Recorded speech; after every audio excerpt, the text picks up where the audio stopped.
live now?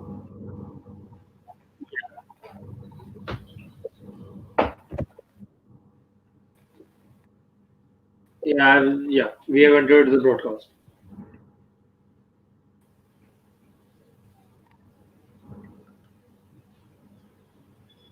Now it's live on YouTube.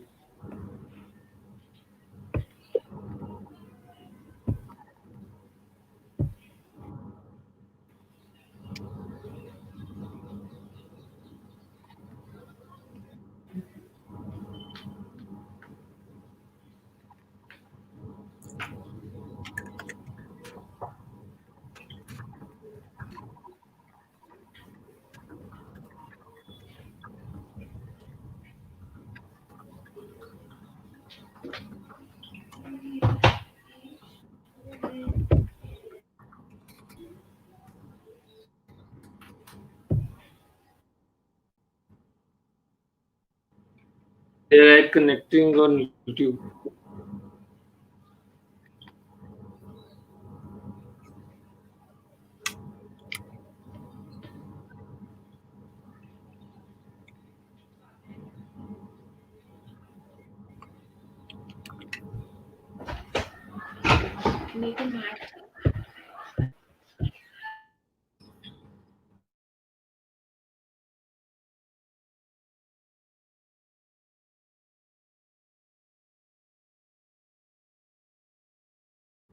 I think we are live and we can get started in some time, maybe. Yeah, we can start the session. Like everyone is like connecting on YouTube.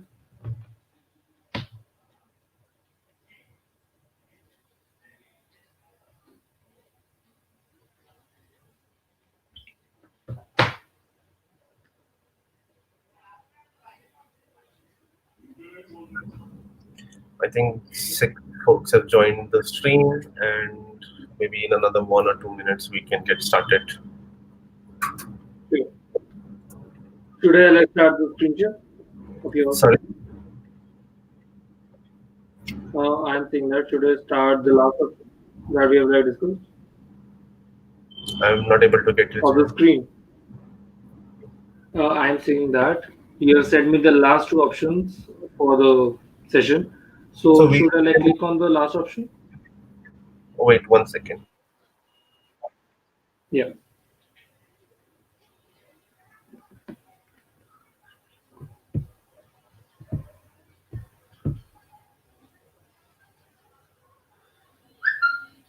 Okay.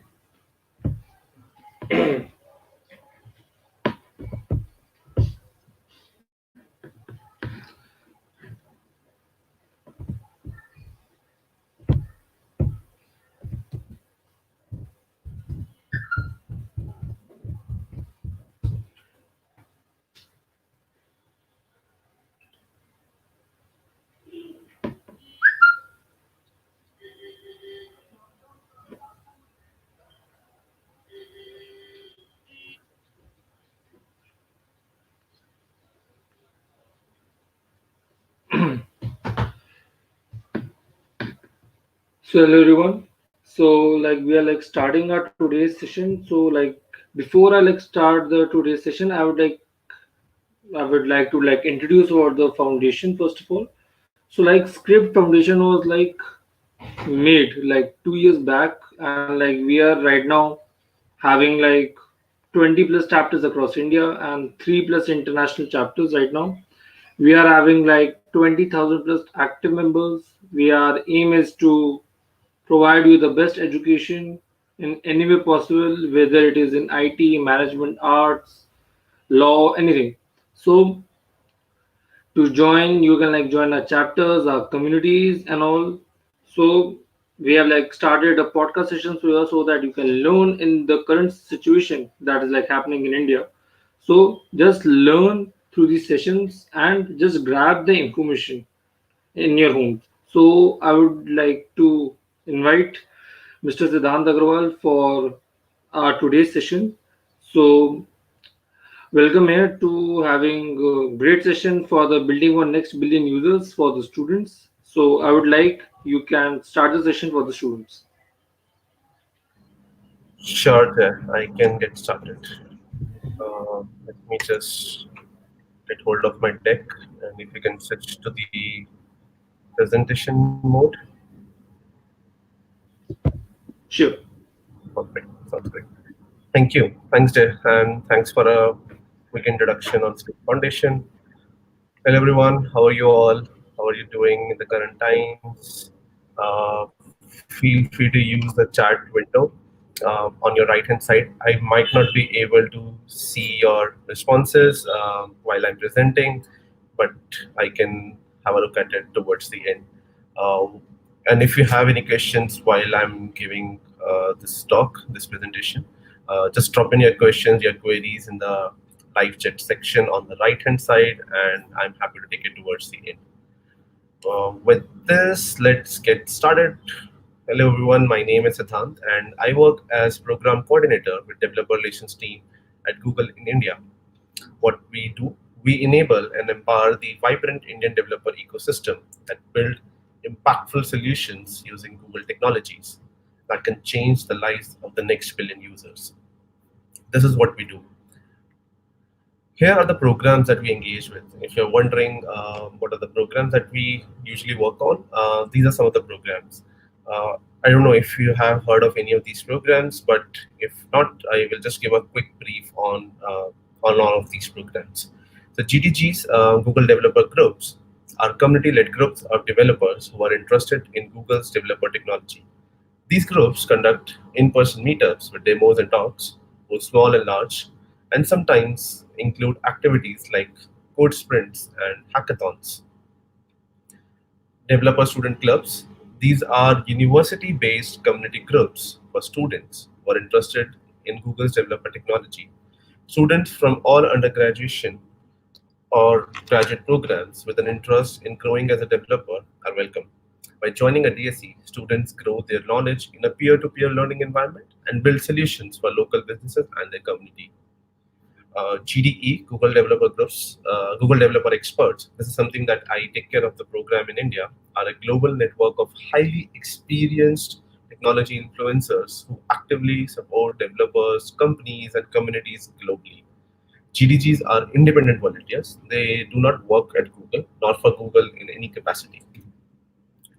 Next up is Google for Startups Accelerator. It's a Google's global acceleration program. It helps startups build and scale great products and companies by connecting them with the best of Google. Its people, its network, its thought leadership, and technology, of course. And last but not least, we have a program called Women Tech Makers Program that engages over 100,000 women in tech across 190 countries each year, roughly. Uh, WTM program provides visibility, community, and resources for women in technology across all career levels to drive innovation and participation in the industry. With this, let's move on. But before I begin, allow me to take to talk about the current COVID-19 pandemic, which has caused extreme amount of panic and suffering to the entire world, and to say that we are all in this together. This too shall pass. Till then, stay safe, stay healthy, and stay indoors. All right, let's begin the show now. Let's talk about our topic in hand, next billion users. Before I get started, just a disclaimer: this talk is intended for those who want to establish their career in maybe product design, product management, or who are already in product design, product management, want to know about this in-view market industry, more insights about it, how other companies are doing, what Google is doing in this in-view domain. Also for UX researchers, if you want to pursue a career in that particular domain, so it might be helpful for you. Even for even for a tech, someone from tech background, like how someone can think to design or build solution that targets this end view market. All right, moving on. So if I were to ask you to develop an internet-based solution that helps this old man, the one that you're seeing in this photo, he could be a farmer, he could be a grocery store owner or a shepherd, uh, or anyone like from rural India maybe. How will you do it? What are the things that you will keep in mind when building for this man, for building a solution for him? But before I move on to that and address that question, doesn't a fundamental question struck your mind? Why do we care? Why we should even think of building something for a villager, maybe for even our grandparents, for instance, or anyone from a rural India? I can think of building something for a tier 1 city, like users were there in, like, in our metros or in bigger cities. Why I should even care about building something for developing for a villager or even for our grandparents? Like, that may be not the target audience. Well, let me tell you why they matter. Because these are the next billion users or users belonging to NBO market, as we say in short. So by January 2020, these are very latest stats that have been captured by Hootsuite, where more than 5 billion users started using mobile phones for the first time across the globe, adding to a global internet base of more than 4 billion users.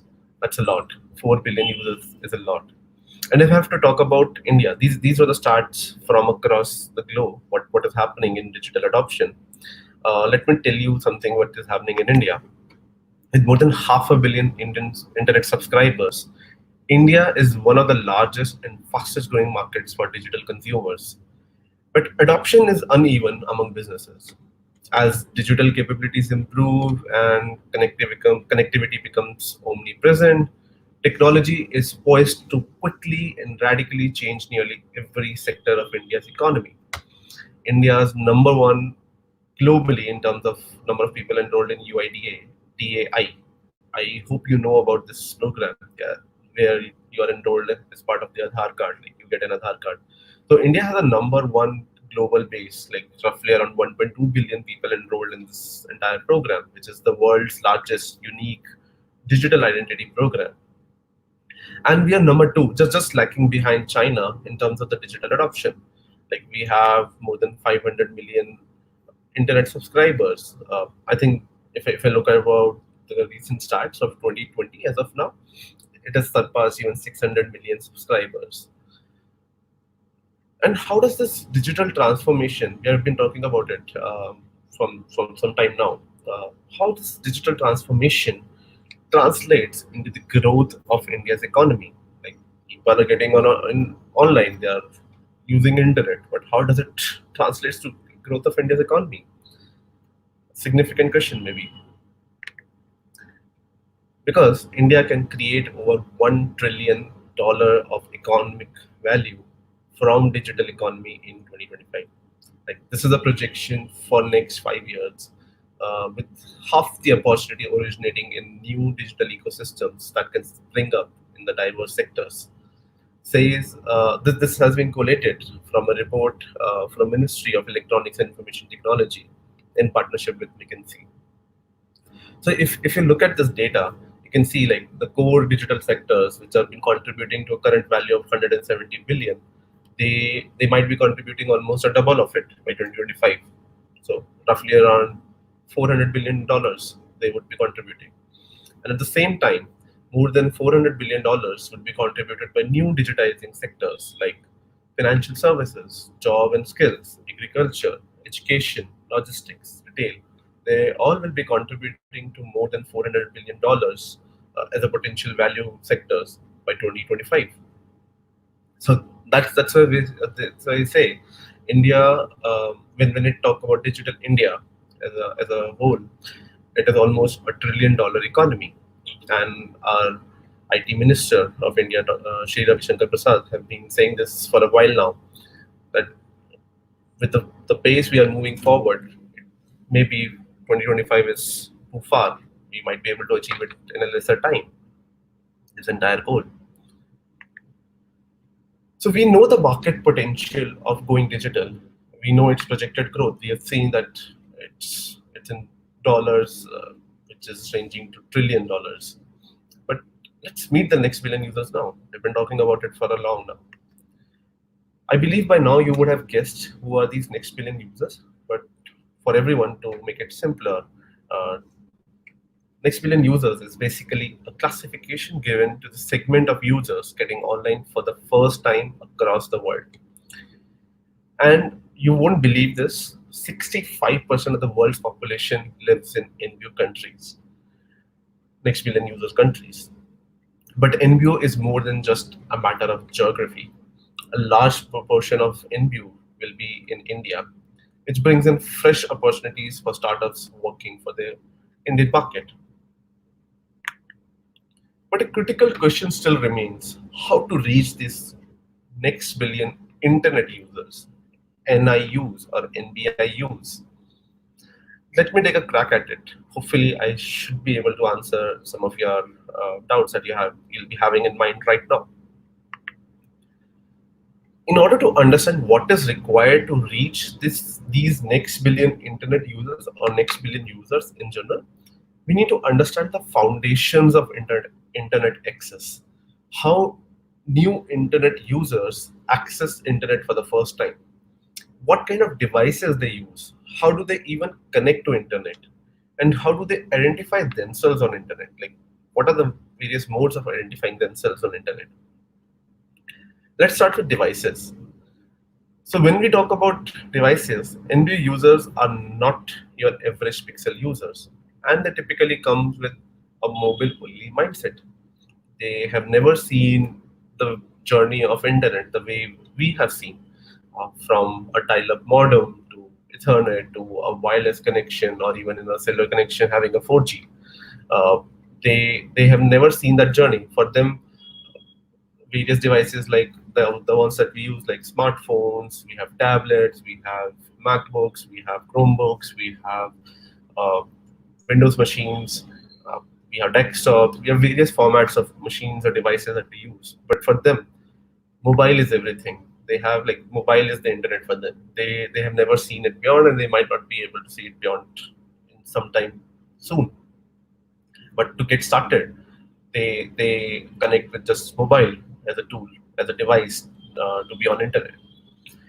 But when we talk about these devices, these are the entry level devices. They are older devices, which means like they might be having limited storage and memory. They might be running on older operating systems. Smaller screens they might be on, and maybe they would be on smart feature phones, digipads. If you have seen those keypad phones, they might be using that. So to optimize your product for these entry level devices, you might have think for building for low RAM specs, like how you can come up with a solution that runs on even these small memory footprint devices. How to reduce device storage requirements, not to, maybe your APK size to be less than 20 MB, or on disk size maybe less than 40 MB. You can reduce the APK size. You build something for non-keyboard digipad input modes. Let me take you through a few of the case studies to user problems. So due to data storage, memory pressure, and connectivity requirements, core Google products often perform poorly on entry-level devices prevalent in new countries. We have seen this in the past, uh, where if we have an older phone, like even for us, if we have an older phone, a lot of times we just switch the phone. We go for a higher end version of it because it has slow memory and we need more storage. We need more memory to do better things. But for people in these NBU markets, NBU users primarily, don't have that luxury. And that's where Google thought of how can they come up with a product solution that can cater to this user problem. So they came up with this Android Go variant, which is a variant of Android OS that is optimized to work on low memory and budget-friendly smartphones. They also came up with an ecosystem of Google apps to support this entirely new operating system of Android Go that provides an improved user experience for NBU users. So as you can see, they came up with bunch of apps similar to what we used to have, like YouTube. They came up with a new variant like YouTube Go. For maps, for data, for working on these entry level devices, they came up with Maps Go. Similarly, they came up with Assistant Go, Gallery Go, something like that. So this is on the devices they use to interact with the internet. Uh, I have to talk about how they connect via data. So NBU primarily use cellular data connections. They don't use wireless connections like we do because of various issues like the infrastructure is not set up in those areas, and that's why they face challenges, which includes the costly data. The data might be very expensive. I think India would be the only exception where the data rates are fairly low. But if you talk about many NBU countries, data is costly relative to their incomes. Um, Slower connections.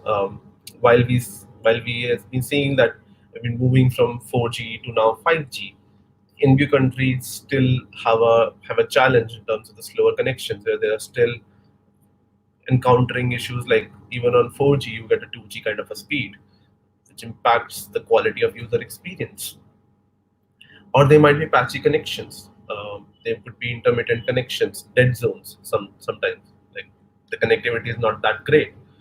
It might be great for some areas, it might be patchy in the other areas.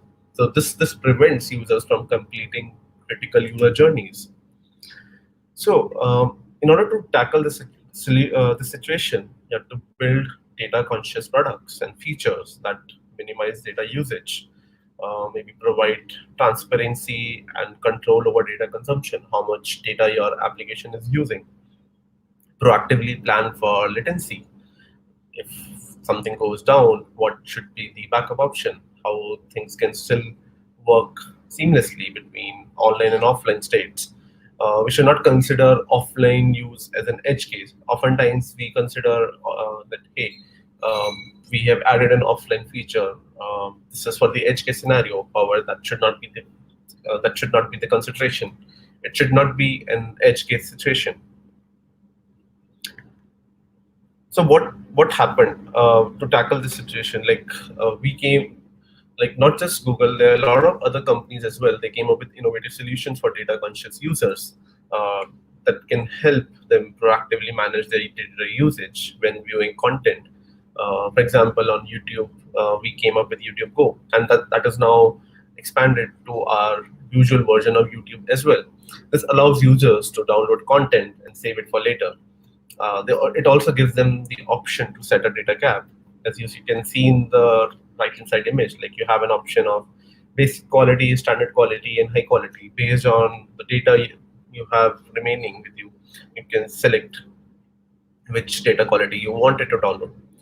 Twitter also released Twitter Lite in April, a progressive web app that comes with data-friendly features such as offline access and data saver mode.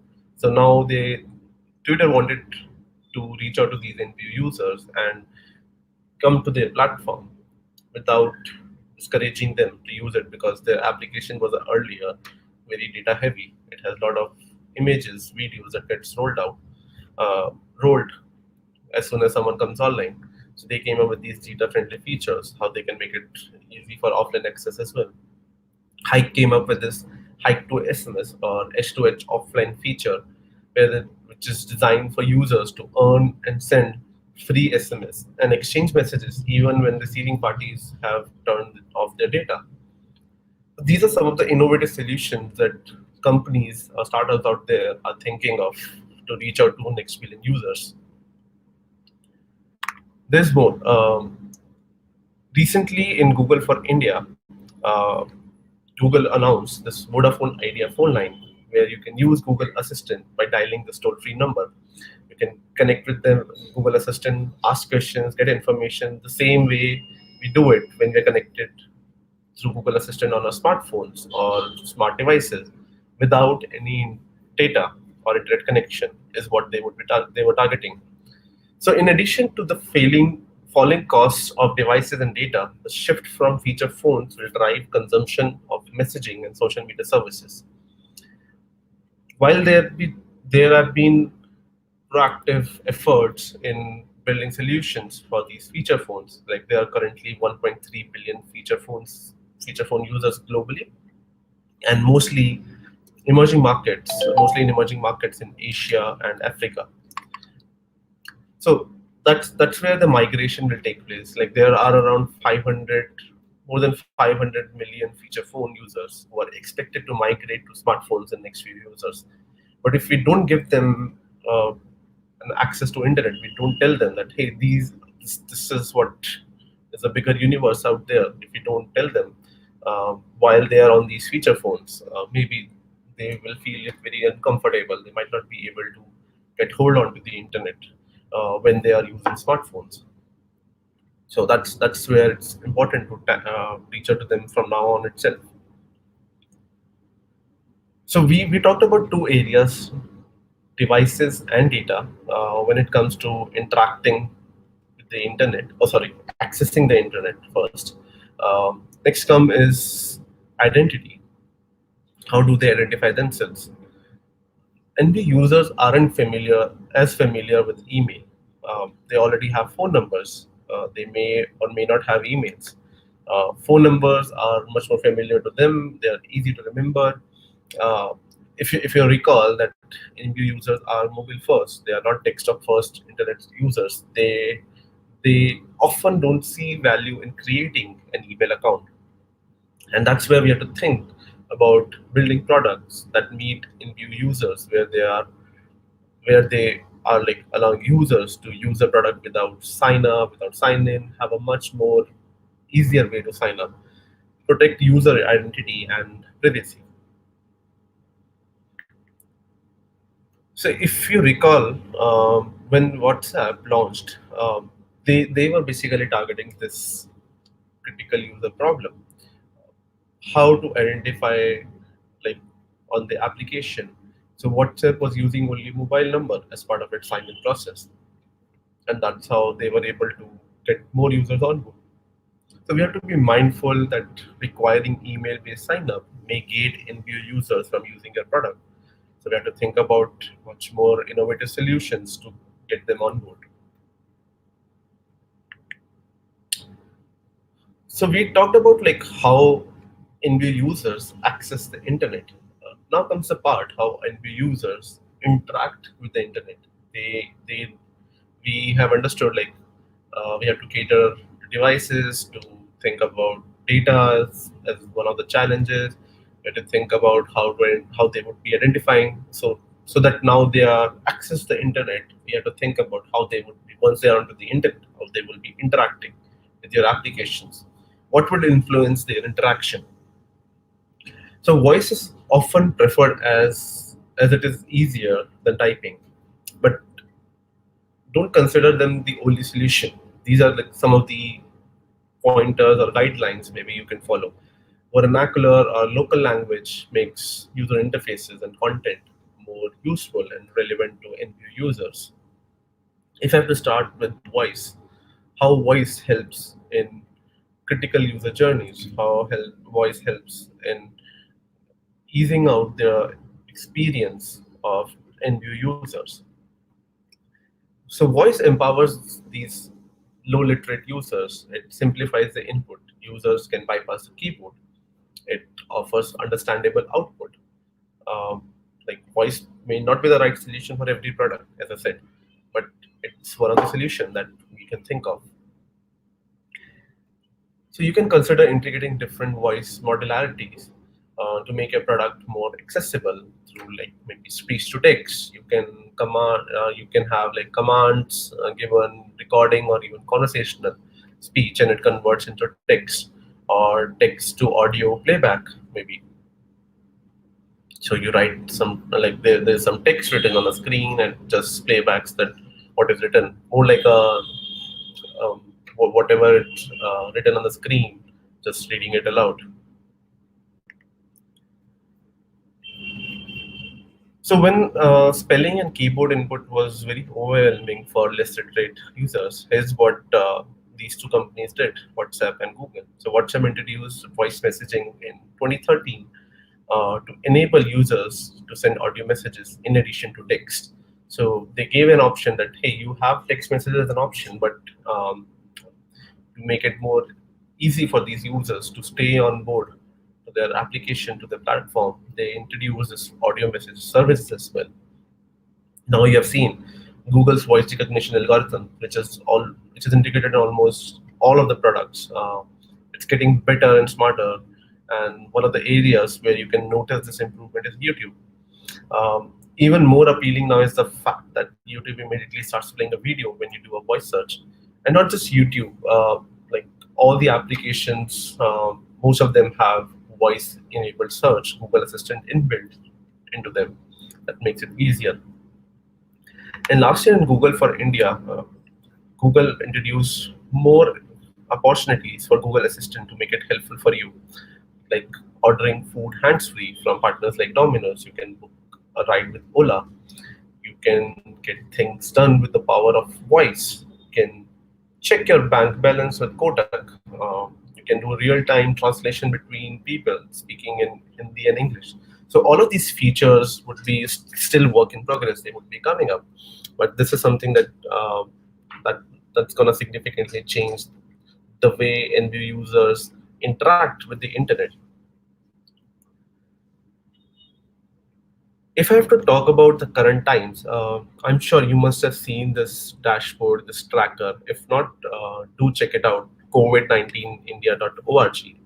Uh, Basically, it helps you get all the information, get all the updates on what is happening in COVID-19 across India, like how many are the confirmed cases, active cases, recovered cases, and how many deceased, on a state-wise, even district-wise as well. This dashboard was made in English. How to make it available to for tier two cities, like people who are in tier two cities or those who are in villages, maybe. Like how can we relate to it? How can we empathize with the users in those areas? So these folks at Slang Labs, what they did, they came up with this interesting tool where they had revamped this entire COVID-19 tracker into a voice-enabled tracker. So if you carefully look on the bottom right corner, there's an option of search with, which allows you to search with your microphone. Like you have to just say it aloud, and it gives you an information. For example, while I was doing this testing, it only does in two languages, English and Hindi, if I'm not wrong, where you just say the name of the state or the district where you want, for which you want to know the more information about, and it tells you aloud the number of like COVID-19 cases in that particular state or district or that city. So this is one of the example of how using voice we can think of, and we users can interact with the internet. What's next? So vernacular content, your language localization can make products more relatable and accessible. So as if I look back, it is a combination of the previous example is a combination of voice and vernacular. While it doesn't incorporate all of the local languages, but it's a great start. So local languages can make our products more relevant. Many NV users are multilingual, and they move between languages. So if you think about having a device language settings as like English, that may not be able to reflect the true language preferences or comfort of these NV users.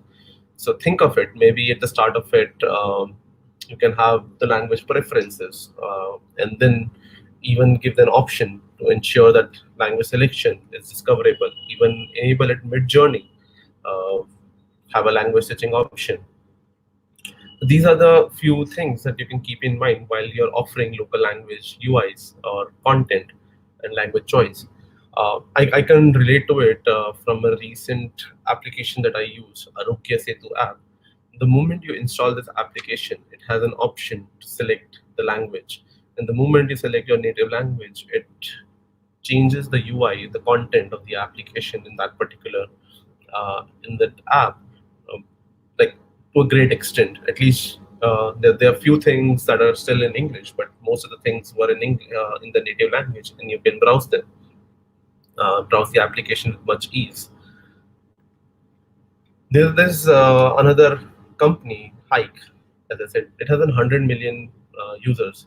In a country where it's very fierce to have adoption of a platform, get users on board, with a strong competition from WhatsApp, Hike was able to get 100 million users because of their unique features they created. For example, they created a library of nearly 15,000 stickers in over 40 languages, local languages, basically. These are exchanged over 300 million times a day. Stickers reflect both national and regional festivals. Like they had stickers, like maybe of film stars, they had stickers relating to our regional festivals, Holi, Diwali, and that's how people were able to relate to it. And when they're sending it to the another user, or basically to their relatives, to their friends, that friend or that relative can also relate to it much better. Even flexible and discoverable language searching was one of the use cases that we need to think of. So if you're setting a device language to English, even though the user can't read, write, or type that language, there should be an option to interact with your device, with your applications in native languages without changing their device settings. And that's what Assistant enabled. It enabled millions of users to interact with 9 Indic languages that are currently available, and without changing their device settings. So you can interact with Hindi, you can interact in other regional languages. And there's more, like Google Lens. If you've not read about Google Lens, if you've never tried it, do try it out. It basically allows you to translate text by pointing your phone camera at the banners or documents and anything else. So it could be, let's say you are a Hindi speaking user, or you understand Hindi and you don't know that, and you come across, you are in, maybe you are from North India and you are going to South India, and you come across a board which is written in Tamil. You don't know what it is written, so all you have to do is just point at camera and it translates the text. So you can easily identify things over there in your native language. So Google Lens, when it started off, it was in English, then it added various languages, and then last year Google Lens can now understand new Indian languages, three new Indian languages: Tamil, Telugu, and Marathi, making it more accessible for Indian users who are there in these particular cities, in these states, who are these speakers. So what else? Bolo, which is a speech-based application to help children learn how to read. Uh, so Google Bolo was adding support for more Indian languages like Bangla, Marathi, Tamil, Telugu, and Urdu. To make it more intriguing to the children, to kids, they also partnered with publishers like Chota Beam and Katha Kids, to which kids these days can relate to as part of its content expansion plans. And that's how they were able to reach out to these next billion users in these particular cities, in the tier 2, tier 3 cities as well, or uh, or the users who speak these languages or read these languages. All right. So far we talked about like how users access the internet via various devices. How do they connect on the internet via data? How do they identify themselves, maybe via phone number or anything else? And then we learned about how do they, once they access the internet, how they interact, maybe through voice, if not the touchpad or smartphone, or maybe through vernacular content that we make it available on our platform. So that's from the user's perspective, how user access or interact with the internet. But if I have to talk about SMBs, small medium businesses, local retailers, um, and move beyond the consumers in the end-use sector. In many ways, SMBs in end-view resembles consumers in end-view as well. They also exhibit similar characteristics as users. SMBs also are mobile-first customers, mobile-first users. They often have mobile only as a solution. They lack digital presence, like they don't have a website, they don't have an app, or they prefer simple tech tools and platform. They face structural challenges not present in mature countries also. So SMBs also face similar challenges in accessing the internet as consumers, like entry-level devices, data affordability, patchy, low-speed connections, as what end users are facing, and also persistent structural issues like power outages, unreliable postal services, constrained access to capital. These are some of the challenges which are similar for SMBs also, small medium businesses also. So, how to tackle this? How to empower these 60 million India's local retailers, for instance? So, there is this company called LoveLocal, formerly which is known as m.Paani. They thought of coming up with a solution that digitizes and organizes local retailers to deliver the neighbor experience, shopping experience of the future. So, like something very similar to the way our e-tailers or e-commerce companies deliver to compete with them to succeed those companies, and helping these local retailers, they came up with a solution. Do check it out. So, in a nutshell, to solve for SMBs in view, build products that are mobile first, have an intuitive design. You enhance and simplify offline interactions with customers, um, like maybe through direct messaging. You take into account structural challenges like power outages. So when you're able to cater to your users, how they access and interact, think about if it is like a B2B kind of a sorry, B2C kind of a application. Think of having like your businesses, like if you are empowering like these local retailers, maybe for instance, how you can come up with a solution that matches the challenges with the users in NVU countries, how you can develop for them, and probably that's how you can build for NVU.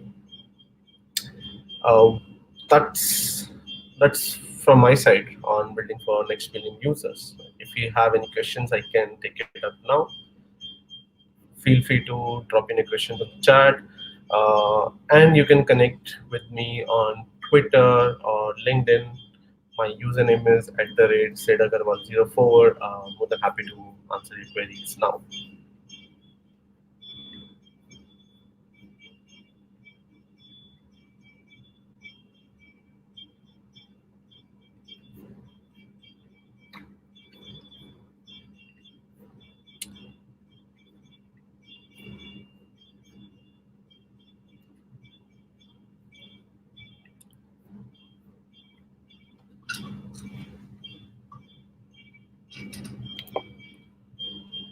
Jay, I think we can switch to the speaker mode, the previous mode.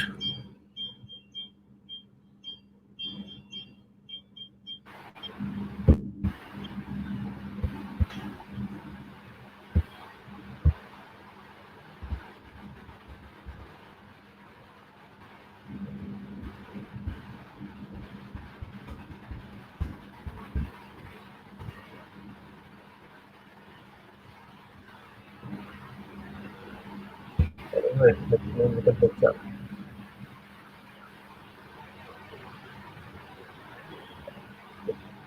Okay.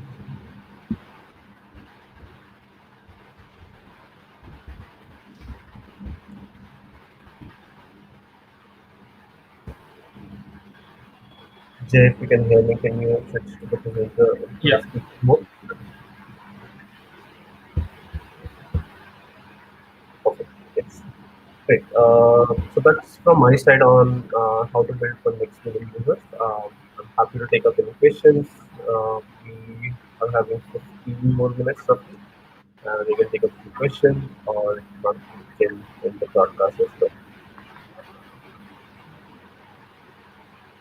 And thank you everyone for joining in. I hope the session was insightful.